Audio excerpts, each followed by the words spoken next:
On today, let us discuss the act of unnatural carnal copulation. And this video is not an attempt to bash people, harm people, or be hate speech towards people, but we're here to educate ourselves and bring revelation to the intended purpose in which God created the body and how he purposed male and female. So we're going to use documents that I found online, simply found online, Googled it, and it talks about and gives us definition of unnatural carnal copulation. And also we're going to go over biblical principles and what God intended us to do when he created us. And I believe that this is foundational for us because as a people, if we don't know how we were born or how we were created, anything can be introduced to us. And first, we're going to start off with the biblical principles because when God purposed a man in Genesis chapter 1, he purposed a man in verses 26 and 27, and he made them male and female, and he told them to be fruitful and multiply, to fill the earth, replenish it.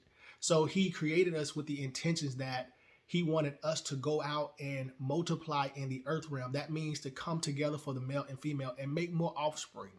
And that was the intended purpose for him to have take delight in for his good pleasure. Now, somewhere in that, we lost our mentality or our state which is recorded in Genesis chapter 3 of how we were supposed to do that. And at the fall of mankind, when we took, and I say we because I believe that we all partake in Adam, when we ate of the tree of the knowledge and good and evil, it opened up our mindset to receive whatever ideologies or philosophies that we could think of or that Satan himself would introduce to us. So when God intended the man and he purposed him to go into the female, and he purposed the female to only receive from the male, but the use of the parts were not designed to go into other parts, meaning the mouth or the anus. So I have to use these scientific terminologies because, I know kids might come across this video, but I'm hoping that they are mature enough to see this and not be harmed in watching this. So he intended the male to go into the female part, and that was it. So for the purpose of procreation, filling the earth, subduing it, and multiplying in the earth realm.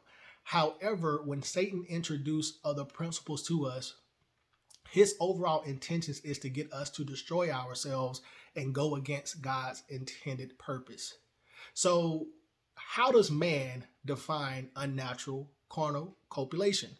And it is oral sex, anal sex, or sex with an animal. Penetration is a necessary element for a sodomy charge. Failure to orgasm or ejaculate is not a defense when charged with sodomy. So this was a definition from a law firm of a lawyer who actually fights for people who have come under this charge or have been or trying to, sue someone because they were violated. And what the United States Army, I used to be a soldier in the Army, so when I first joined in and I was going through the regulations, I came across the word sodomy. I really didn't know what it was.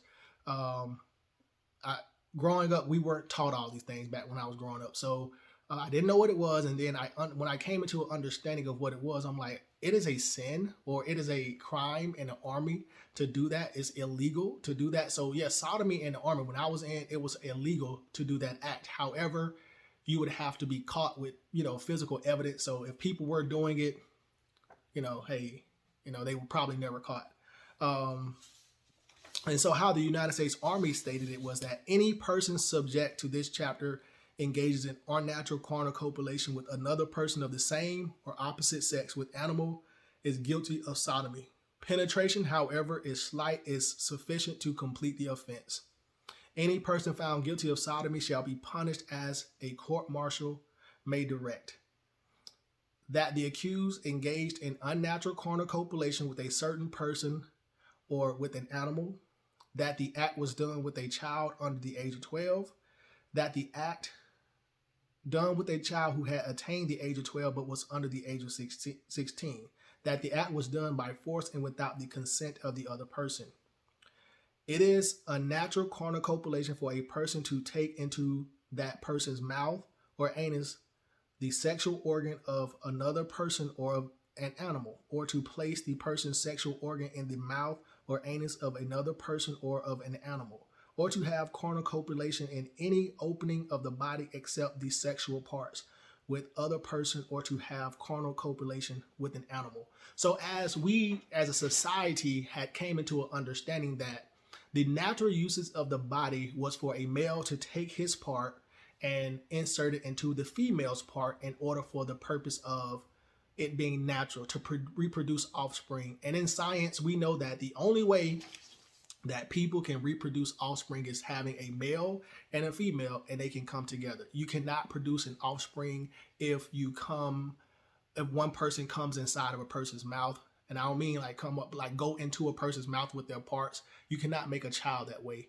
You cannot make a child by going into the anus. So if we understand that simple light or revelation, that means that any other way may be wrong. So the Bible states that that is an abomination against God, because it's an abomination against his will for us to fill the earth, subdue it, and multiply. He did not purpose us for that way. And I know in our times on earth, people are whatever is pleasing to them, they don't mind doing it. And so that is where the enemy has crept in and allowed us to function under the flesh, the flesh body, to whatever we take into account that pleases us under our own will. That's what we would delight in. But as a believer in Christ Jesus, we're supposed to allow our wills to become his will and live how he intended us to live. So again, when God created the male in the beginning and the female in the beginning, they came together and they were making children. But when principles were introduced other than what God stated, that act became unnatural. It became unholy. And even in Genesis chapter 6, because they were doing all these things, God destroyed the earth with a flood. So he repurposed the earth, and he told Noah and his sons to go out, fill the earth, subdue it, go spread yourself across the whole face of the earth. And that was God's intended purpose, so that he can look down at the earth and see all the things that he created live, thrive. And if two men come together or two women come together and they're in a relationship and they do not have children, that the next generation cannot come forth, and that is unpleasing unto the Father.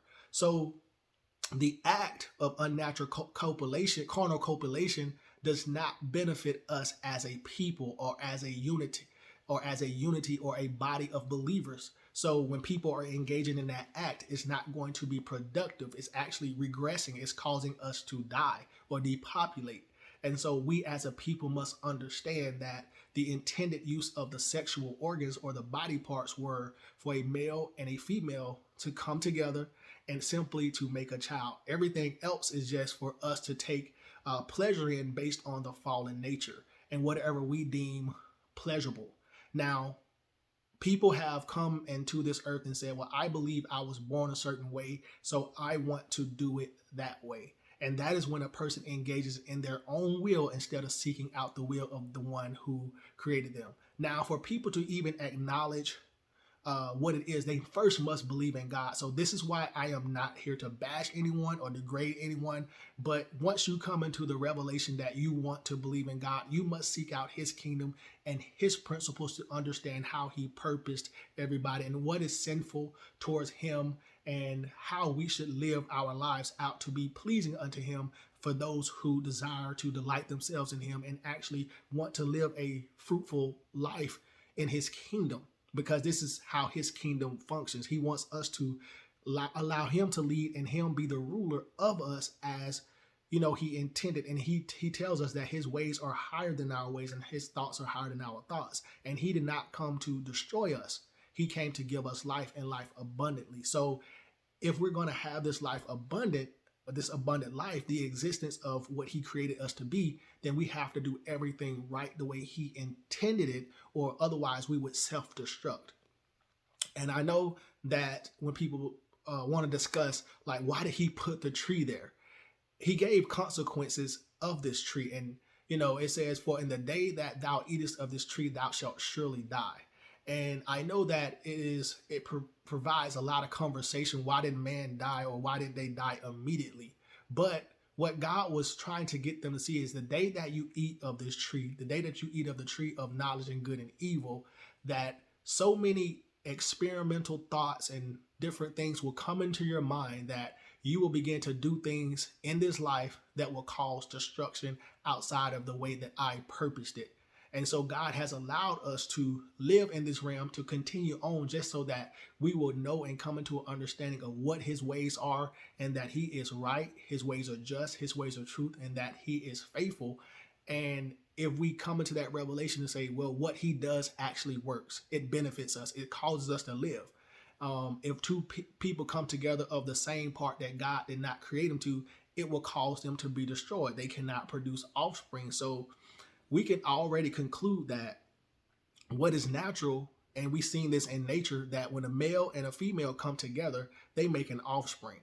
But if two males come together, it is a waste. If two females come together, it is a waste of the opportunity to produce offspring. So the way God sees it, that's death. That is allowing death to enter into the realm or to continue.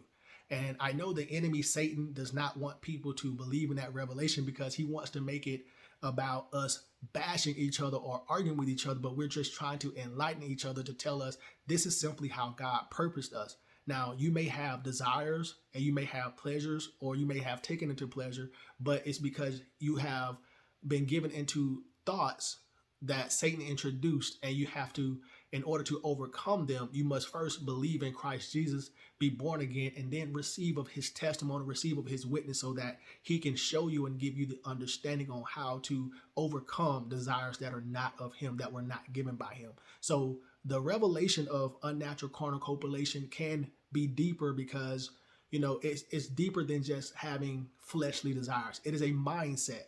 And so once the enemy was able to come in and change our mindset at the fall, we have been able to take in to whatever we think, whatever comes into mind, we want to try it or we want to do it, because there is no barrier there until God comes and tells us that's not the way that I created you. That's not how I want you to function. That's not how I want you to go out and live, because it's not fruitful unto me.